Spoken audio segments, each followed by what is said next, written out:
Oke. Assalamualaikum warahmatullahi wabarakatuh. Selamat malam. Selamat malam ya teman-teman ya. Di sini saya ingin menanggapi isu tentang kemarin ya. Tentang kemarin gorengan di luar sana. Ya, termasuk banyak sekali ya, ada di TikTok ya, di media-media, channel-channel YouTube, Facebook, Twitter ya, yang lagi rame, dan gorengan-gorengan itu sangat banyak sekali saudara. Lalu saya di sini berinisiatif mengumpulkan informasi, makanya kita meminta bantuan dari para tim-tim siber kita. Jadi dari tim-tim siber media kita meminta, ternyata hasil yang kita temui ya, ini melalui internal maupun eksternal, ini jauh sekali ya dengan narasi-narasi yang di luar sana saudara ya. Ini sangat jauh sekali apa yang tersebar di media, bahkan banyak sekali yang mengecam sepihak, bahkan banyak yang bernarasi yang tidak, apalagi ya kalau bukan tujuannya untuk membenci ya.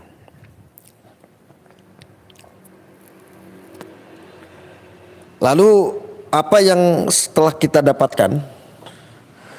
Jadi kita kumpulkan data semua ini ada data-data yang sudah saya dapati tentang siapa Dr. Sunardi, terus di kampungnya itu Dr. Sunardi itu seperti apa ya. Dr. Sunardi itu adalah terduga teroris atau pelaku teroris yang telah ditembak kemarin saat melakukan perlawanan saat ditangkap Densus 88.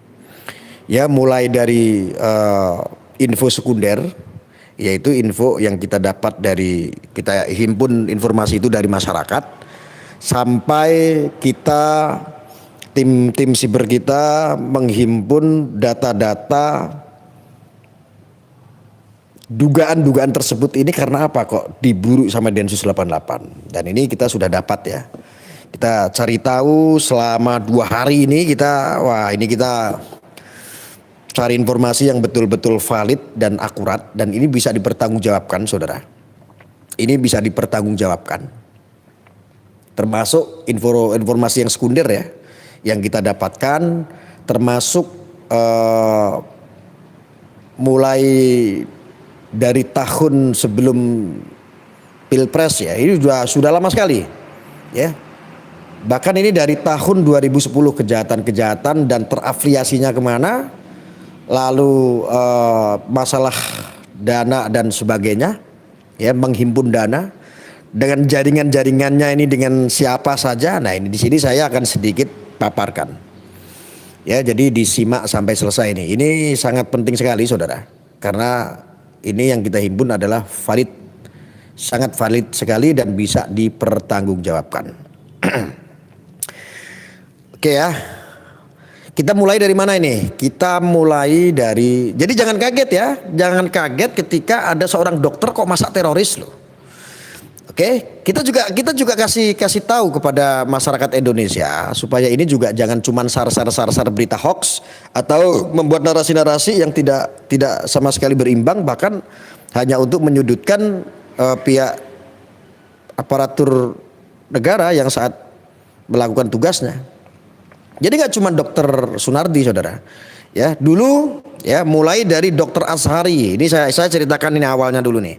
Mulai dari Dr. Azhari ini ditangkap pada tahun 2005 di Kelurahan Songokerto ya, di Batu Malang Jawa Timur, adalah otak di belakang bom Bali 2002 dan bom Bali 2006. Beliau juga dokter, ingat ya.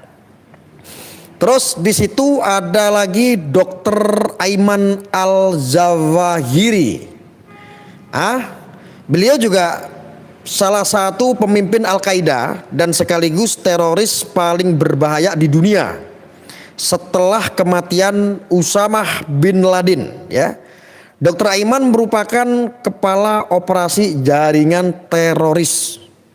Ya, jangan kaget kalau ada kata Dr. Sunardi ini terus selalu digoreng, akhirnya menyudutkan satu pihak yang sedang menjalankan tugas, ya, amanah. Terus nggak cuman Dr. Sunardi, ya, Dr. Ashari, Dr. Aiman Al-Zawahiri juga. Jadi ada Dr. Syarif Usman juga. Dr. Syarif Usman itu ditangkap 2010 di Hotel Sofian, Tebet, itu Jakarta Selatan. Karena terlibat pendanaan teroris di pegunungan Janto, ya, di Aceh Besar. Wih, di Aceh Besar, ya. Ini Dr. Syarif Usman. Lalu ada lagi Dr. Nur Hidayat, saudara.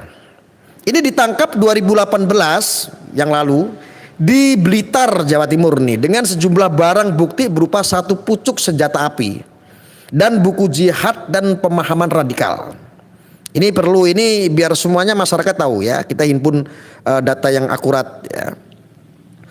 Terus ada lagi Dr. Agung Rahmadi, ditangkap 2020 di kota Bekasi dengan barang bukti berupa buku jihad, terus flash disk, ada 2 buah tombak, 2 bilas sangkur dan 1 unit laptop, ya. Terus ada lagi Dr. Agus Purwantoro. Dr. Agus Purwantoro ini ditangkap 2021 kemarin. Ini di Kabupaten Lamongan, Jawa Timur. Dia adalah ketua Yayasan Perisai Nusantara, ya, sebuah lembaga bantuan hukum kepada anggota JI, atau JI itu Jamaah Islamiyah, ya. JI yang tertangkap Densus 88. Ini nggak mati. Jadi kalau masalah siapa yang mati itu bagaimana saat pencegahan penangkapannya itu. Kalau yang dicegah saat terduga itu mau ditangkap dia melakukan aksi penyerangan, secara undang-undang sah-sah saja petugas itu melakukan pembelaan atau melakukan pelumpuhan terhadap terduga terorisme. Nah, yang terakhir ya kemarin, ya, Dr. Sunardi. Yang terakhir itu adalah Dr. Sunardi. Itu ditangkap 2022 kemarin di Jalan Bekonang, Sukoharjo, depan Cendana Oli, ya, Jawa Tengah. Dia adalah anggota jaringan teroris kelompok Jamaah Islamiyah atau yang disebut JI, ya, dan petinggi kelompok Hilal Ahmar Security Indonesia, atau disebutnya adalah organisasi yang mengatasnamakan HASI. Ya, saya ulangi, HASI itu apa? HASI itu adalah kelompok Hilal Ahmar Security Indonesia. Nggak tahu itu artinya apa, tapi HASI itu, ya. Ini jadi jangan kaget, nggak cuman Dr. Sunardi saja. Dan ini sangat penting sekali, saudaraku, supaya apa? Kita semua ini paham, kita semua ini tahu, ya.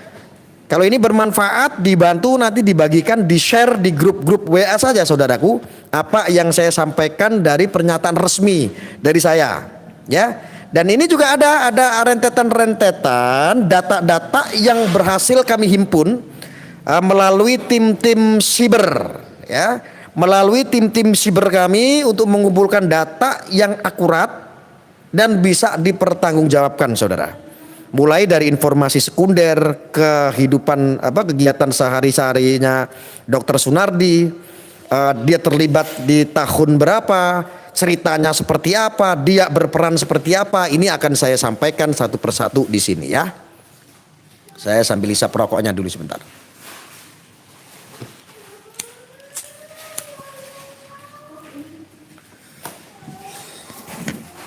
Oke, kita lanjut lagi, ya. Penting sekali nih biar semuanya juga paham.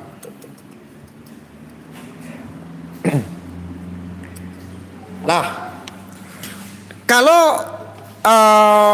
fakta-fakta penangkapan terduga teroris Sunardi ini kalau kita himpun dari data yang disampaikan melalui konferensi pers dari Mabes Polri, ya, dari penangkapan dari Densus 88 ini, Datanya kan seperti ini ya. Jadi Sunardi ini adalah petinggi kelompok Hilal Ahmar Security Indonesia atau yang disebut HASI, dan Jamaah Islamiyah atau JI, berprofesi sebagai dokter. HASI merupakan sayap dari JI atau organisasi itu tercatat telah terdaftar sebagai kelompok yang terafiliasi dengan Al-Qaeda sejak 13 Maret 2015. Jadi saya ulangin saudara, HASI itu adalah yang membuat jaringan itu adalah JI atau Jamaah Islamiyah, ya, jaringan Islamiyah atau Jamaah Islamiyah ya, Jamaah Islamiyah itu JI. Ya. Jadi Jamaah Islamiyah itu membuat HASI namanya, yang disebut yaitu tadi Hilal Ahmar Security Indonesia, ya. Dan ketika hendak ditangkap, Sunardi itu melakukan perlawanan secara agresif dan ia bergerak menggunakan mobil dan tak mengindahkan peringatan yang diberikan aparat saat itu. Ini fakta keterangan dari Polri tentunya. Terus ya, jadi hal tersebut itu membuat petugas harus naik ke bak belakang kendaraan Sunardi. Namun peringatan yang diberikan petugas dari jarak dekat itu tetap diabaikan. Mobil terus melaju dengan kecepatan tinggi. Oke. Lalu dikarenakan situasi yang dapat membahayakan jiwa petugas dan masyarakat, sehingga petugas melakukan upaya paksa dengan melakukan tindakan tegas terukur dengan melumpuhkan tersangka dan mengenai di daerah punggung atas dan bagian pinggul kanan bawah. Oke. Sunardi sempat dibawa ke Rumah Sakit Bayangkara Polresta Surakarta untuk mendapat penanganan medis. Namun Sunardi meninggal dunia saat dievakuasi. Oke. Dan dalam peristiwa itu, 2 anggota Polri terluka saat melakukan upaya penangkapan. 2 petugas tersebut saat ini sedang mendapatkan perawatan di Rumah Sakit Klinik Bayangkara. Ya, ini adalah keterangan dari pihak kepolisian. Lalu ada lagi ya, ada lagi yang beranggapan bahwa keji sekali itu Densus 88, saudara. Densus 88 ini sangat keji sekali. Kenapa orang nggak mungkin ya, nggak mungkin melakukan perlawanan. Pak Sunardi ini adalah pincang, dia menggunakan tongkat loh, terbata-bata mau jalan saja, terbata-bata, saudara. Ini ada fakta, saudara. Ada fakta yang kita sudah berhasil kita himpun ya, saudara. Kita himpun berhasil ya. Kita berhasil untuk menghimpun data. Apakah betul Pak Sunardi ini atau Dr. Sunardi ini yang ditembak Densus 88 ini sesosok orang yang pincang, tidak bisa berjalan? Ya. Apakah betul ini orang yang pincang yang tidak bisa berjalan? Ini yang belum dipecahkan. Tetapi kita juga sudah berhasil, dari tim siber kita ini berhasil untuk menghimpun sebuah informasi bahwa kenyataan ya, atau faktanya Dr. Sunardi ini pun tanpa tongkat pun bisa jalan.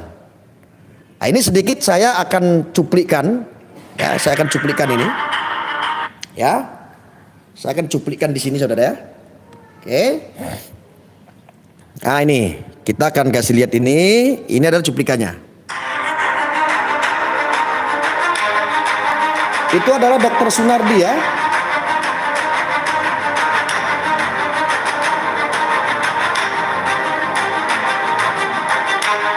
Oke.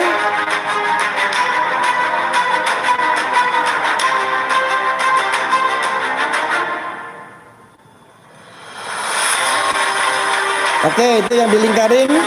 Nanti saat membayar dia nggak pakai tongkat ya. Oke.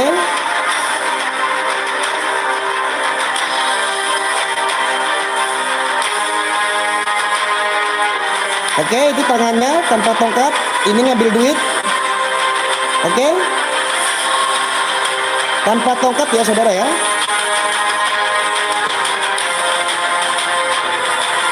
Oke ya.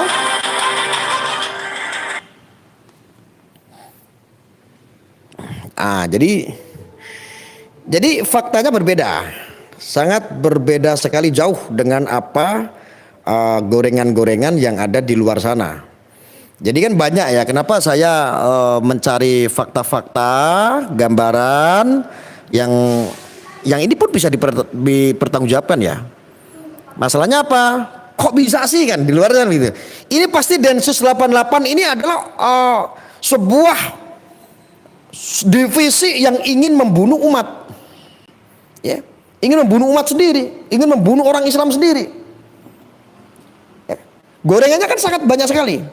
Ini Densus 88 ini nakut-nakutin cara untuk membunuh para ulama katanya. Ya. Nanti ini belum selesai. Ini baru saya jawab. Ketika ada gorengan, masa iya sih Dr. Sunardi itu adalah pincang, kakinya itu terbata-bata mau melangkah saja, tetapi faktanya tidak, saudara. Oke, sekarang kita akan dengar fakta dari salah satu. Ini fakta keterangan dari Pak RT. Dari Pak RT yang berhasil kita himpun, ya. RT 3 RW 7 itu di daerah Bangunsari, Sukoharjo. Ini adalah yang menyatakan ini adalah ketua RT di mana Dr. Sunardi tinggalnya. Oke, sekarang kita dengarkan dulu ini. Ini ada percakapan dari Pak RT. Namanya Pak Bambang Sujana. Ini bisa dipertanggungjawabkan, saudara ya. Kalau Pak Nardi tinggal di wilayah daerah Bangunsari, itu sampai saat ini sepanjang saya megang ketua RT dari tahun 2019 ya, April 2019, itu saya mengadakan pertemuan-pertemuan kegiatan warga tidak pernah ada, tidak pernah datang, tidak pernah sosialisasi. Jadi menurut warga sendiri apakah pernah bersosialisasi selain jenengan? Tidak ada. Tidak ada. Iya, tidak ada sama sekali sosialisasi dengan warga, tidak pernah. Jadi kita gimana? Iuran RT tetap Tidak sama sekali, tidak. Boleh dicek di bendahara saya. Kalau yang namanya Pak Dr. Sunardi itu iuran tidak pernah. Padahal iuran tempat saya itu cuma 1 bulan, itu 25.000. Tiap tanggal 10 nanti malam kita mengadakan pertemuan RT. Pak, pernah ngobrol dengan Pak Sunardi, Pak? Tidak pernah. Ketemunya di mana, Pak?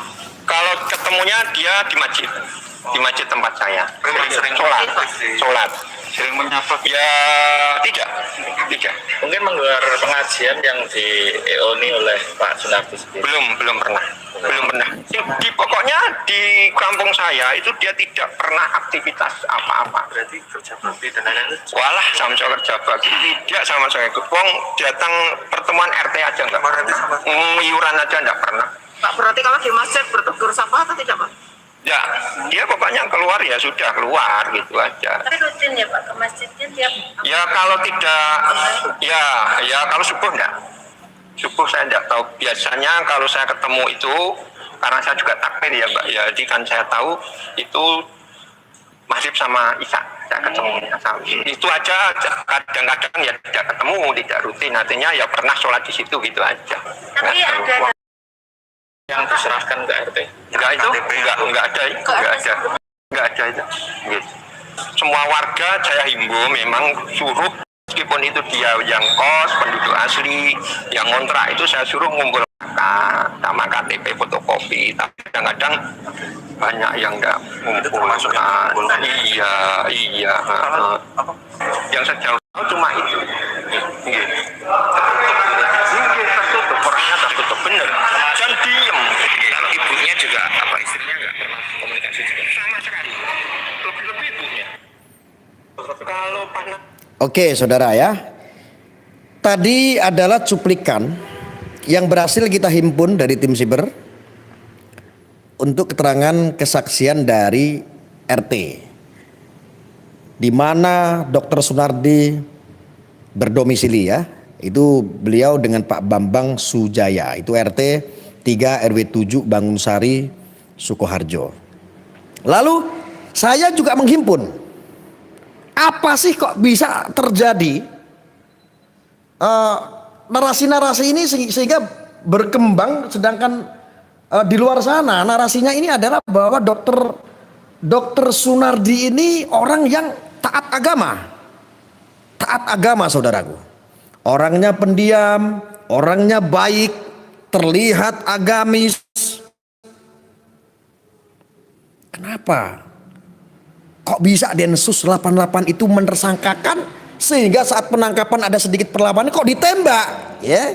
Masalah yang pincang tadi sudah ya kita buktikan, kita sudah berhasil menghimpun dari bukti-bukti bahwa apakah betul Dr. Sunardi itu pincang. Nah, itu sudah ada. Ini bisa dipertanggungjawabkan ya saudaraku ya. Nah, ini kita sampai cari datanya dan ini kita kembangkan. Ini orang Islam gitu loh. Ini orang Muslim. Kenapa ini dengan orang Islam? Yang katanya keterangan dari beberapa warga di media sosial bahkan digoreng banyak sekali bahwa Dr. Sunardi ini adalah orang yang taat agama. Kenapa bisa dibidik? Nah, ternyata juga ada tanda-tanda, saudara. Ini saya berhasil mengumpulkan data dari salah satu saksi, ya, namanya itu yang kita mintain kesaksian ini adalah Gus Arifin. Gus Arifin itu adalah pengasuh jamaah sholawat di Sukoharjo, ya, atau tetangga Dr. Sunardi. Jadi pernah bersampingan ya, berdampingan, tetanggaan tempat tinggalnya itu ya, yang menyatakan pernah bersitegang ya dengan Dr. Sunardi dan menerangkan dokter itu menganggap sholawatan itu bid'ah ya, atau aliran sesat. Jadi kalian akan dianggap oleh orang-orang seperti ini, salah satunya adalah Pak Dr. Sunardi ini, bahwa ketika Anda ini bersolawatan, sering-sering bersolawatan, ini dikatakan bid'ah. Ini saya dengar dari seperti Khalid Basalamah, saya pernah dengar kalau mengatakan bahwa bersolawat juga, solawatan itu juga bid'ah ya. Ini salah satunya. Ini teman-teman saya kasih cuplikan videonya ya. Oke, ini. Tangan laskar atau tidak beliau Gus? Beliau pernah datangkan laskar. Ini Gus Arifin ya. Datang laskar untuk klarifikasi. Saya bilang kalau organisasi laskar, kalau untuk dari Islam, karena akan tahu paham ini bahwa naungan waktu itu dengan Gus Anwar dari Mulut. Mereka Pak, ini ajaran kita, kenapa dilarang? Akhirnya klarifikasi semuanya bahwa ini memang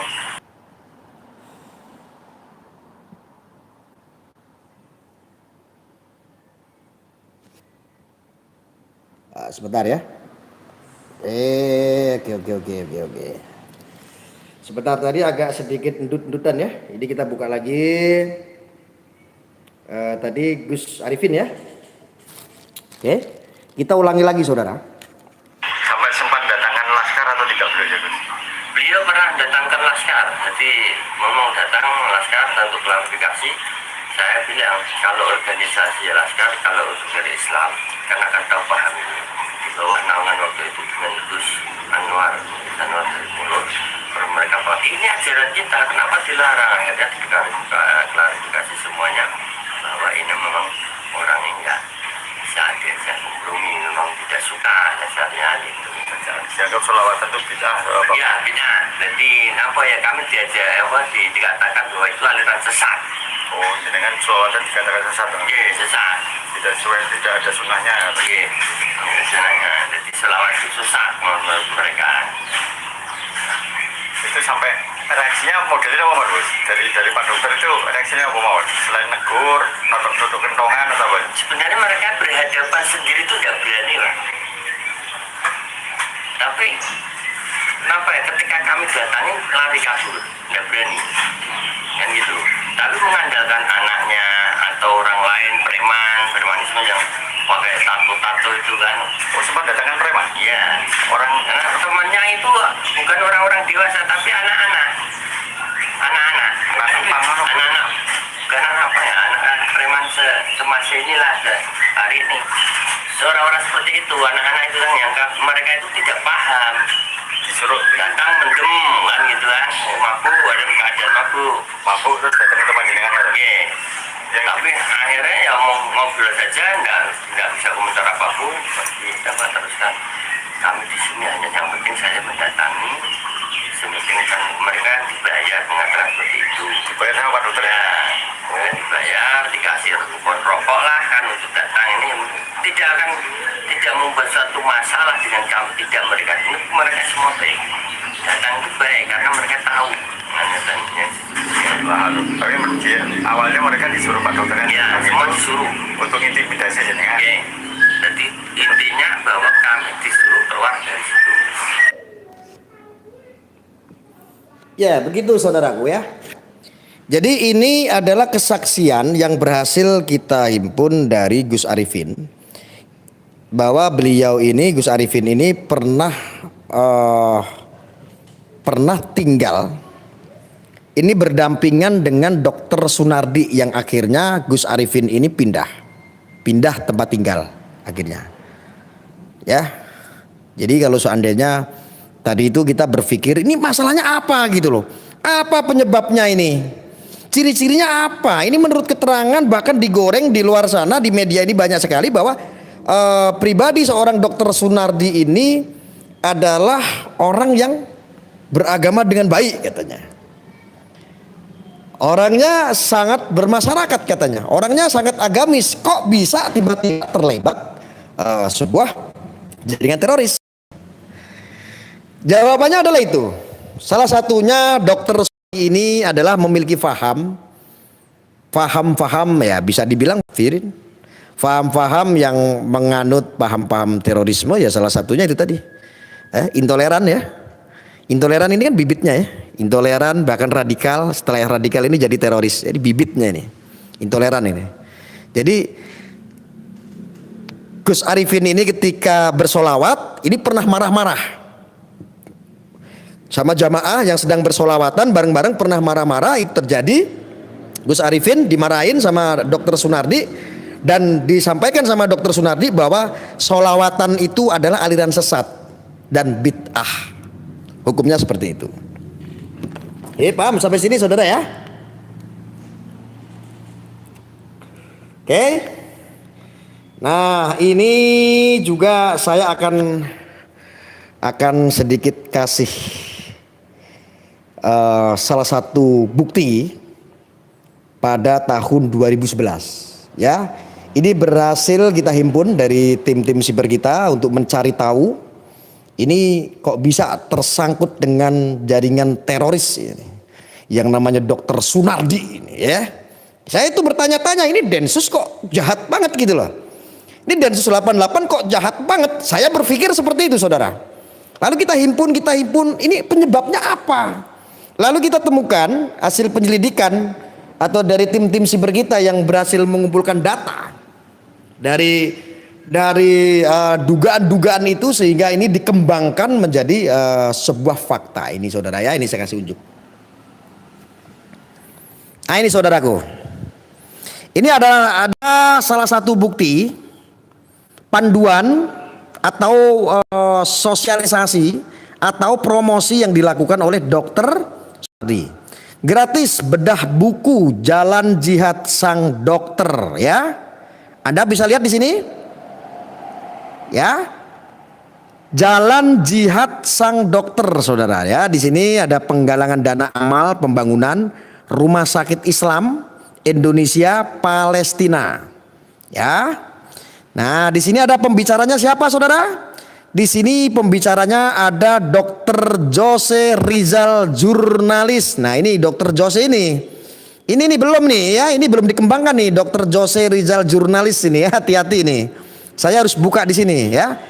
Ini saya sudah temukan, ini atensi juga ini untuk Densus 88. Saya sudah menemukan ini, bisa dikembangkan nanti insya Allah. Ini valid, saya dapatkan ini. Nah di sini ada yang nomor 2 ini Dokter Sunardi. Ya ini bukunya ini Jalan Jihad Sang Dokter ya, keren ya.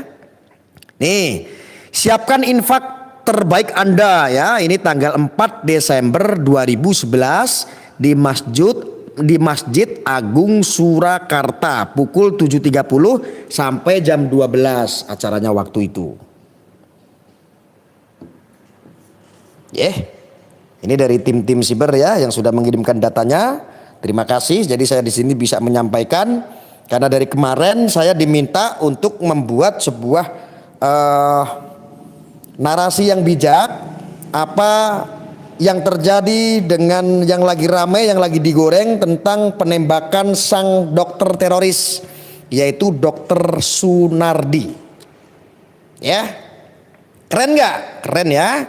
Jadi saya akhirnya terjawab ini apa penyebabnya gitu loh. Kok bisa Densus 88 tiba-tiba mentersangkakan, lalu menangkap, ada perlawanan kok sampai ditembak mati. Di luar sana digoreng. Gak mungkin nih Densus 88 nih jahat, nih orang pincang gitu. Tetapi masalah kepincangan itu sudah saya buka tadi ya, videonya ada. Itu hasil dari CCTV, saudara. Itu adalah hasil dari CCTV yang kita dapatkan. Makanya tim-tim siber NKRI, terima kasih sudah menghimpun data-datanya, mendapatkan hasil CCTV dari salah satu toko ya, tentang Dokter Sunardi. Saat pembayaran dia tanpa tongkat dia bisa jalan ya. Saat ya dia nggak keciri lah, cuman menggunakan tongkat saja tetapi dia bisa jalan. Ya. Oke, saudaraku, kita lanjut lagi nih.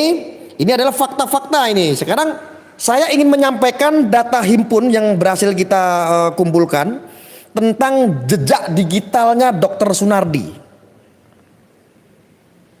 Jejak digital sekarang yang saya sampaikan adalah jejak digital. Ya teman-teman boleh di-share ya, boleh di-share atau boleh di-upload ini. Ini adalah jejak digital. Nanti kalau Anda mau upload ya dipotong-potong lagi nggak apa-apa. Ya ini penting sekali saudara. Ini waduh ini membahayakan ini ya. Makanya paham-paham yang seperti itu waduh. Ngeri. Oke saudaraku ya. Ya ini saya akan sedikit sebentar.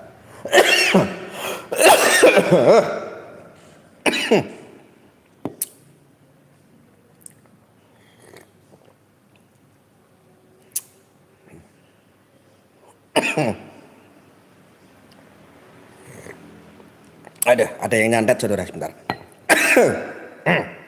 Ya sorry. Oke sekarang kita akan jelaskan tentang jejak digital konkretnya tentang Dokter Sunardi. Ya siap ya.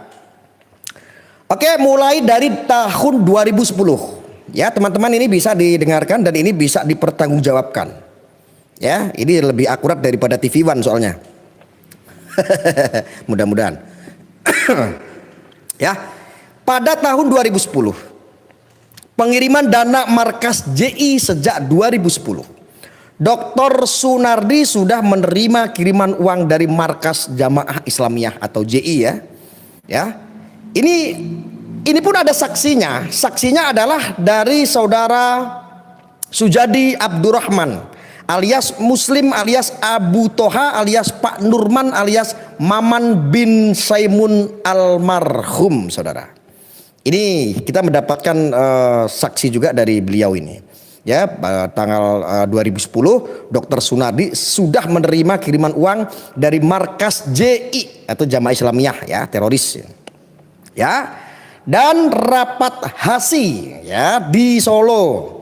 Rapat HASI di Solo ya, HASI dibentuk Jamaah Islamiyah. Ya, apa yang tadi saya bilang saudara.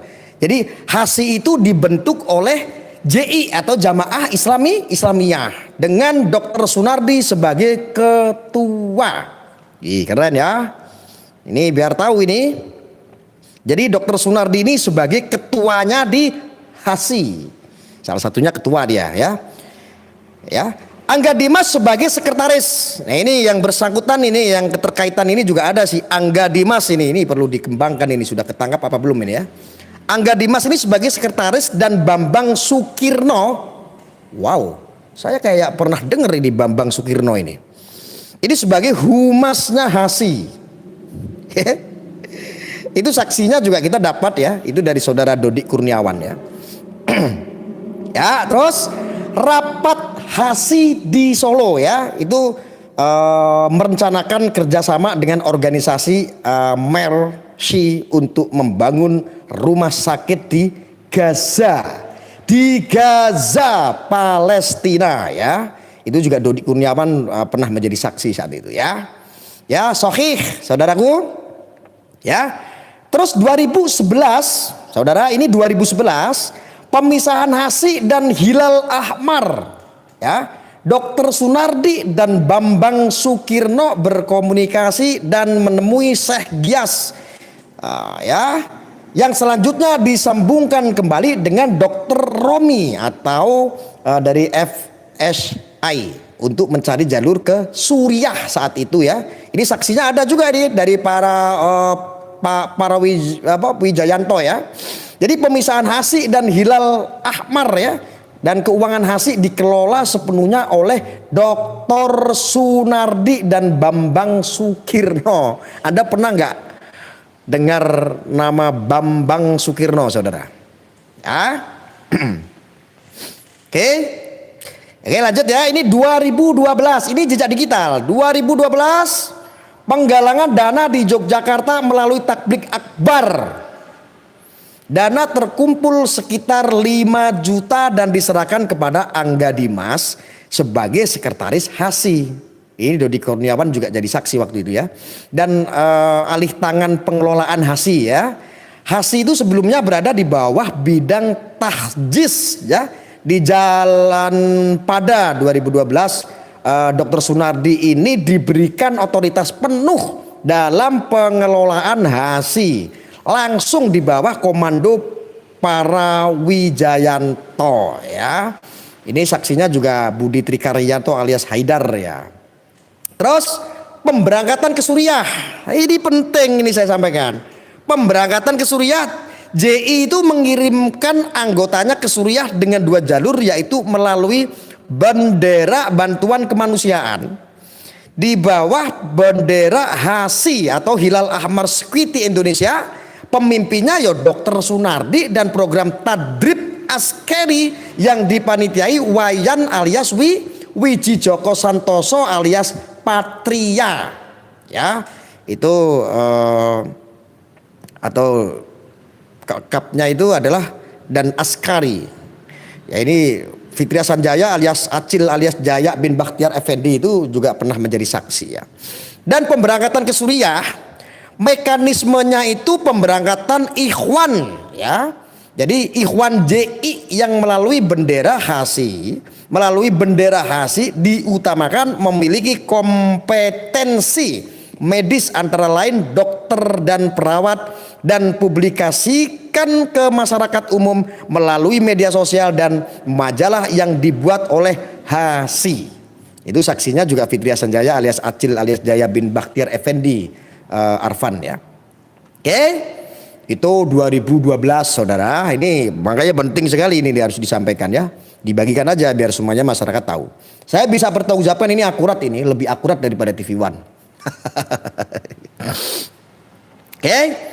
Nah ini lalu masuk ke 2015 waktu rame-ramenya itu saya sudah mengkanter ini padahal dulu ya. Pengiriman dan untuk HASI ini ya, markas JI mengirimkan dana ke HASI untuk perintah para Wijayanto hingga penangkapan Sujadi. Jadi saksi-saksi ini juga orang-orang yang ditangkap. Orang yang ditangkap Densus 88 dikembangkan akhirnya menjadi saksi. Jadi pengembangan. Jadi jangan salah, ketika nanti ada yang ditangkap teroris satu itu dikembangkan, si A, si B, si C yang terlibat di lingkungan itu akan kena semua. Hati-hati makanya. Jangan pernah dekat-dekat dengan para orang-orang yang terafiliasi teroris ya, JI terutama ini. Ya. Pengiriman dan untuk HASI lagi ya, ini pengiriman untuk HASI ini.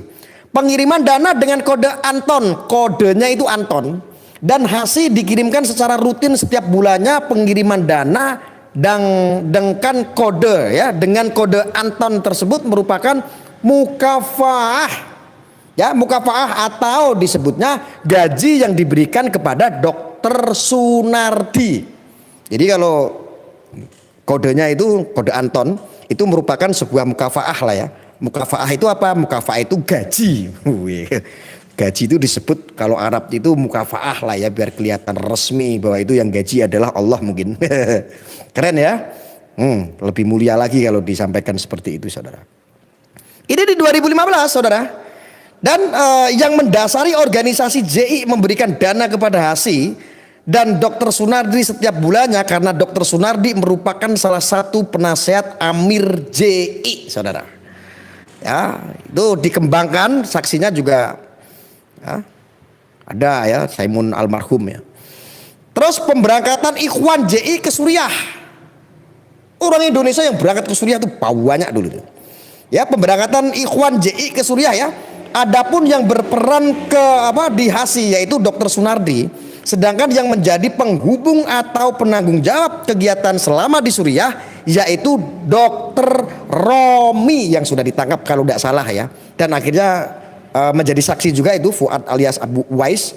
Fuad Abu Uwais itu salah satu anggota yang sudah diamankan kalau tidak salah, dikembangkan dan akhirnya dia menjadi saksi. Orang kalau menangkap maling itu kan, satu maling ditangkap, kamu residivis ya, kelompok-kelompok maling ada di mana? Itu tanya sama malingnya. Polisi itu hajar itu. Polisi itu korek keterangan terus itu. Ayo, di mana? Ngaku kamu di mana? Dikembangkan oleh polisi, biasanya begitu. Umumnya begitu, saudara. Ojo ham, sudah ham cangkemmu. Ngene kok ham. Densus 88 ngamanin nangkep teroris, HAM dibenturkan dengan HAM. Ngono sono bom teweng ya. Ada sebuah pertokoan atau mall dibom teweng, terorisnya melanggar HAM. Ya, ini pemberangkatan ya, masih dalam pemberangkatan Ikhwan JI ke Suriah.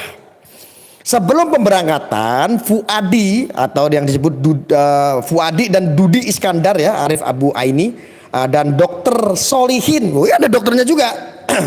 Muhajirin dikumpulkan oleh Dr. Sunardi di kantor HASI Solo dan diberi pembekalan materi medis darurat, pengobatan luka dan patah tulang secara darurat, serta memberikan nomor Dr. Romi sebagai penghubung. Saksinya ya ada Fuadi alias Abu Uwais yang sudah ditangkap kalau tidak salah. Kalau yang saksi itu kalau tidak salah sudah ditangkap. Saya lupa soalnya. Bahkan sebagian ada yang mati, ada yang meninggal. Ya. Oke, itu di 2015. Ini adalah jejak digital yang kita berhasil kita himpun, saudara. Ya. Konkret ya. Sahih, ini apa yang kita sampaikan, saudaraku. Nah, terus bentar, aku belum ngerokok nih, aku harus ngerokok dulu ini.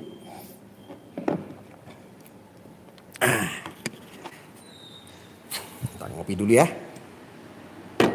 Bismillah.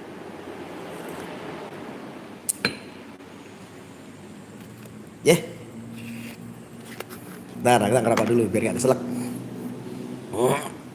Mudah-mudahan ini lebih akurat daripada TV One ya. Ini lebih akurat dan lebih transparan, dan lebih apa yang saya sampaikan ini adalah faktanya. Fakta dan kenyataannya, saudara.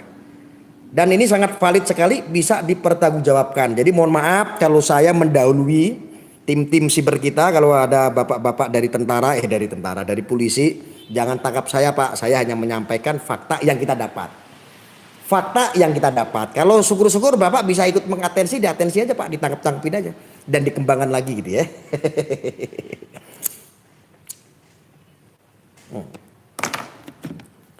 Kayak begini kok masih ada. Densus ini malah difitnah segala macam. Densus nangkep teroris malah dibenci. Lah pembencinya itu berarti siapa? Mereka-mereka yang terafiliasi juga. Makanya Pak Densus, hati-hati Pak. Indonesia ini banyak sekali yang terpapar paham-paham terorisme. Hati-hati. Mungkin kalau saya mau bilang di sini Pak, mungkin bapak-bapak belum tahu ya. Tapi kalau seandainya ini saya ngarang nih ya, kurang lebih ini analisa saya nih. Yang sudah terafiliasi kepada paham-paham terorisme itu sudah kurang lebih warga Indonesia. Warga Indonesia ini di atas 5% loh Pak. Apa gak ngeri Pak? 5%, coba bayangin dari penduduk Indonesia katakanlah 270 juta orang. 5%-nya itu udah berapa juta Pak? Banyak sekali. Banyak. Ini Densus ini mau kerja sampai kapan? Ini belum yang terpapar yang baru-baru kemarin Pak. Kayak siapa itu, si Pak Idi ya, si Serintil, terus itu. Wah, banyak sekali yang terpapar. Banyak sekali. Bapak-bapak Densus jangan pernah henti, jangan pernah lelah. nggak apa-apa, urusan masyarakat yang terpapar kita bantu cegah di sini. Karena kita juga jengkel Pak, nggak usah ngasih pangkat saya. Saya itu jengkel juga ngelihat orang-orang masyarakat Indonesia yang sok Arab-Araban, akhirnya ujung-ujungnya menjadi teroris. Dia sok Islam, sok Arab supaya terlihat mulia, karena supaya terlihat suci gitu. Wah, ini banyak sekali orang Indonesia. Ya, jadi apapun tadi yang sudah saya paparkan saudara-saudara, ini adalah yang kita himpun ini adalah hasil daripada fakta di lapangan seperti apa, seperti kronologisnya, seperti jejak digitalnya, info sekunder dari masyarakat setempat, dari Pak RT-nya, dari masalah pincang itu kenapa gitu, ya.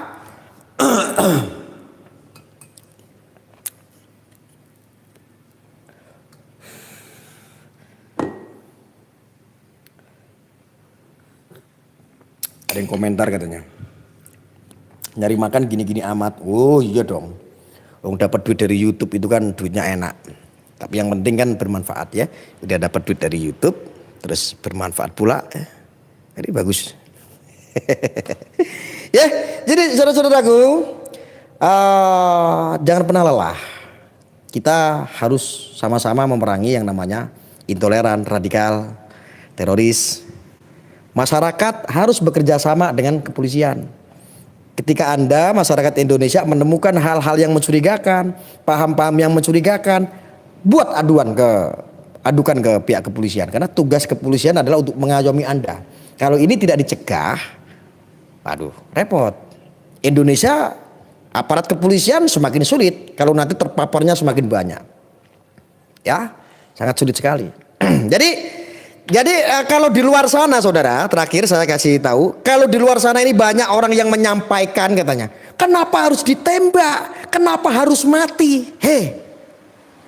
Emang Anda nggak lihat Densus 88 selain melakukan pencegahan, penangkapan, banyak sekali itu orang hidup semua itu nggak dibunuh-bunuh, kan hidup itu, dicegah, ditangkap, proses, hidup kan, dengan keadaan hidup kan.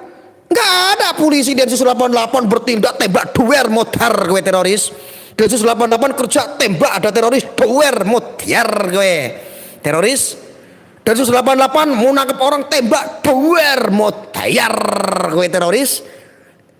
Terus akhirnya Densus 88 kalau kamu curigai, kamu goreng sebagai alat pembunuh umat muslim. Ini orang yang pemikirannya adalah pemikiran teroris, jahanam, dangkal yang kayak begitu.